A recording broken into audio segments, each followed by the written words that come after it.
ಅವಳ ಕ್ಲಿಪ್ ತುಂಬ ನೋಡೋಕ್ಕೆ ಚೆನ್ನಾಗಿರ್ತಿತ್ತು, ಅವಳ ಇಯರಿಂಗ್ ನೋಡೋಕ್ಕೆ ತುಂಬ ಚೆನ್ನಾಗಿರ್ತಿತ್ತು.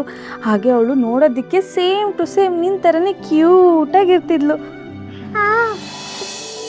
ಹೀಗೆ ಅವರಪ್ಪ ಅವಳಿಗೆ ಗೊತ್ತಾಗ್ದಂಗೆ ಯಾವಾಗಲೂ ಇಂಜೆಕ್ಷನ್ ಕೊಟ್ಬಿಡ್ತಿದ್ರು.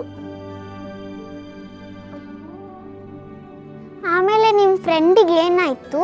ಆಮೇಲೆ ನಾನು ನನ್ನ ಫ್ರೆಂಡು ಬೆಳಗ್ಗೆಯಿಂದ ಸಂಜೆವರೆಗೂ ಆಟಾಡ್ತಿದ್ವಿ. ಯಾಕೆಂದ್ರೆ ಅವಳು ಇಂಜೆಕ್ಷನ್ ತಗೊಂಡಿದ್ಲಲ್ಲ, ಜ್ವರ ಎಲ್ಲ ಹೋಗ್ಬಿಟ್ಟಿತ್ತು. ಹಂಗಾದ್ರೆ ಇಂಜೆಕ್ಷನ್ ತಕೊಂಡ್ರೆ ಮಾತ್ರ ಆಟಾಡೋಕ್ಕಾಗೋದಾ? ಹೌದು. ಹಂಗಾದ್ರೆ ನನಗೂ ಇಂಜೆಕ್ಷನ್ ಕೊಡಿ. ನಿಂಗೆ ಆಲ್ರೆಡಿ ಕೊಟ್ಟಾಯ್ತು. ಐಫೈ ತುಂಬ ನೋವಾಗ್ತಿದ್ಯಾ? ಇಲ್ಲ, ಇನ್ಮೇಲೆ ನೀವೇ ಇಂಜೆಕ್ಷನ್ ಕೊಡಿ. ನೋವೇ ಆಗಲ್ಲ. ನೀವು ಕೊಟ್ಟರೆ ಮಾತ್ರ ನಾನು ಇಂಜೆಕ್ಷನ್ ತಗೊಳ್ಳೋದು.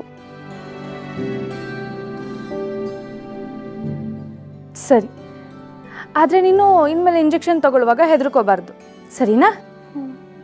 Good girl. ನೀವು ಆ ಫ್ರೆಂಡ್ ಬಗ್ಗೆ ಹೇಳ್ತಿದ್ರಲ್ಲ, ಆ ಫ್ರೆಂಡ್ ಇವಾಗ ಎಲ್ಲಿದ್ದಾರೆ?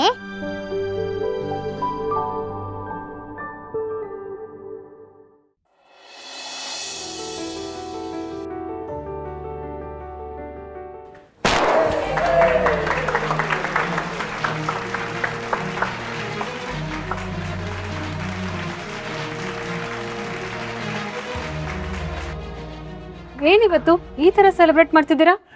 What special? ಹೇಯ್, ಇವತ್ತು ನನ್ನ ಆನಿವರ್ಸರಿ ಸೆಲೆಬ್ರೇಷನ್ ಇರಬೇಕು ಅಲ್ವಾ ಸುರೇಶ್? ಹೇ, ಖಂಡಿತ ಇಲ್ಲ ಸರ್. ಇದ್ರೂ ಕೂಡ ನಾವೇ ಈ ತರ ಎಲ್ಲ ಸೆಲೆಬ್ರೇಟ್ ಮಾಡಬೇಕು? ಮತ್ತೆ ನೀವೇ ಅಲ್ವಾ ಮ್ಯಾಮ್ ಹೇಳಿರೋದು, ಖುಷಿಯಾದ ವಿಚಾರನ ಈ ತರನೇ ಸೆಲೆಬ್ರೇಟ್ ಮಾಡ್ಬೇಕಂತ.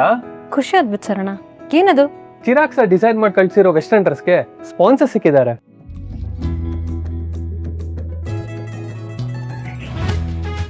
Congratulations. Thank you.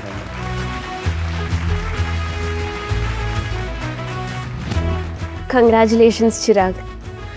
Thank you. ಬರೀ ಹಿಂಗೆ ವಿಶ್ ಮಾಡಿದ್ರೆ ಸಾಕ? ಮತ್ತಿನ್ನೇನು ಮಾಡಬೇಕು? ಬೇರೆ ಥರ ವಿಶ್ ಮಾಡ್ಬೇಕಪ್ಪ. ಬೇರೆ ಥರನಾ? ಯಾವ ಥರ? ಅದನ್ನು ನಾನು ಹೇಳ್ಬೇಕಾ? ನನಗೆ ಹಿಂಗೆ ಖುಷಿ ಆಗುತ್ತೆ ಅಂತ ನೀವು ಯೋಚನೆ ಮಾಡಬೇಕಪ್ಪ ಸ್ವಲ್ಪ. ಚಿರು, ಇಷ್ಟು ದಿನ ದೀಪದ ಬೆಳಕಲ್ಲಿದ್ದೋನು ಈಗ ದಿಶಾ ನೆರಳಲ್ಲಿದೆಯಲ್ಲ, ಏನು ವಿಷಯ? ಚಿಕ್ಕಪ್ಪ, ಯಾಕೋ ಬೆಳಕಿಗಿಂತ ನೆರಳೆ ಹಿತ್ತು ಹೋಗಿದೆ ಅನ್ನಿಸ್ತಿದೆ.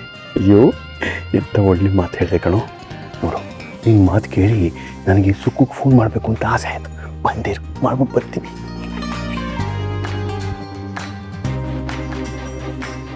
Chiru, what is this?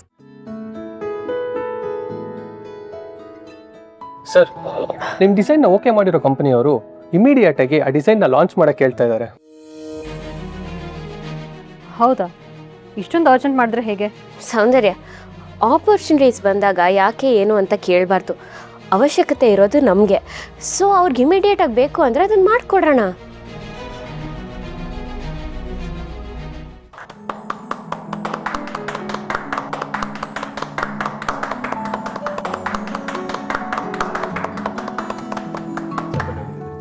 ಚಿಕ್ಕಪ್ಪ, ಯಾಕೆ ಚಪ್ಪಾಳೆ ಹೊಡೆದ್ರಿ? ನೀನು ಹೊಡಿತಾ ಇದೆಯಲ್ಲಪ್ಪ, ಅದಕ್ಕೆ ನಾನು ಹೊಡಿತಾ ಇದ್ದೀನಿ. ಭಾಳ ಸಂತೋಷ.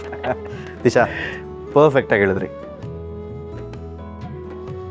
ದೀಪ ಅವರು ಅವಾಗವಾಗ ನಿಮ್ಮ ಥರನೇ ನನಗೆ ಇನ್ಸ್ಪೈರ್ ಆಗೋ ಥರ ಮಾತುಗಳು ಹೇಳ್ತಾಯಿದ್ರು. ನೀವು ಅವ್ರನ್ನ ಫಾಲೋ ಮಾಡ್ತಿದ್ದೀರೋ ಅಥವಾ ಅವ್ರ ಥರನೇ ನಡ್ಕೊಳ್ತಿದ್ದೀರೋ ಗೊತ್ತಿಲ್ಲ. ಒಟ್ಟಿನಲ್ಲಿ ಇತ್ತೀಚೆಗಂತೂ you seem to be more interesting.